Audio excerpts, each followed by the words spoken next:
Pakistan concludes a crucial phase of the Azm-e-Nau 3 on new resolve in the southeastern Cholistan desert.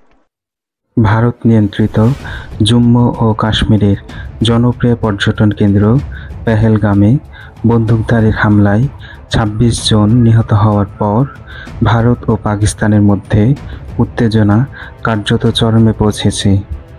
এ ঘটনা ঘটেছে গত ২২ April ২০২৫।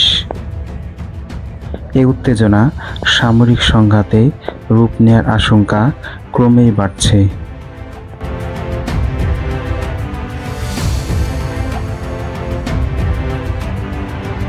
Bharat ও পাকিস্তানের কাছে কয়টি পারমাণবিক বোমা আছে তা আপনারা এই ভিডিওটির মাধ্যমে জানতে পারবেন।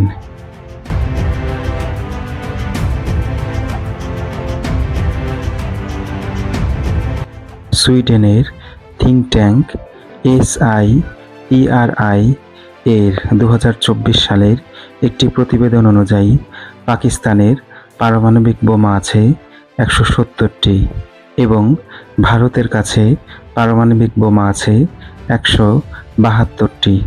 তবে ঠিক কতটি পারমাণবিক বোমা আছে পাকিস্তান বা ভারতের কাছে তা সঠিক কেউই জানে না।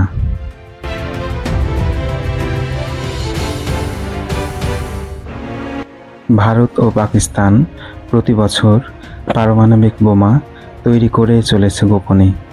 তবে ধারণা করা হয় পাকিস্তানের কাছেই ভারতের চেয়ে বেশি পারমাণবিক বোমা আছে।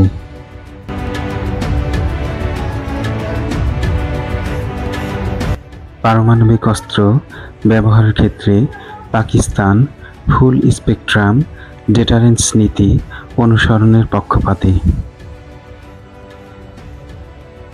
এই নীতি অনুসারে পাকিস্তান প্রয়োজনে আগেভাগে পারমাণবিক অস্ত্র ব্যবহার করতে পারে। পারমাণবিক অস্ত্র ডেলিভারি সিস্টেমের মধ্যে আছে শাহিন 2-3 ব্যালিস্টিক ক্ষেপণাস্ত্র, F-16 যুদ্ধবিমান, বাবর ক্রুজ ক্ষেপণাস্ত্র।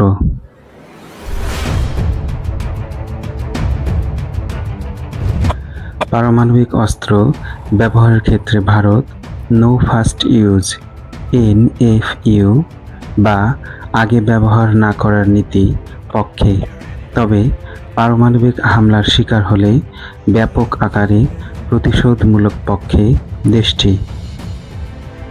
পারমাণবিক অস্ত্র ডেলিভারি সিস্টেমের মধ্যে আছে অগ্নি 3-5 ব্যালিস্টিক ক্ষেপণাস্ত্র, যার পাল্লা ৩০০০ থেকে ৫০০০ কিলোমিটার, মিরেজ 2000 ও রাফায়েল যুদ্ধবিমান, সামুদ্রিক প্রতিরক্ষায় INS আরিহান্ট।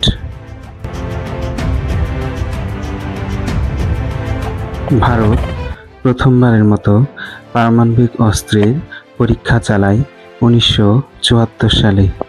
পাকিস্তান পারমাণবিক অস্ত্রের প্রথম পরীক্ষা চালায় ১৯৯৮ সালে।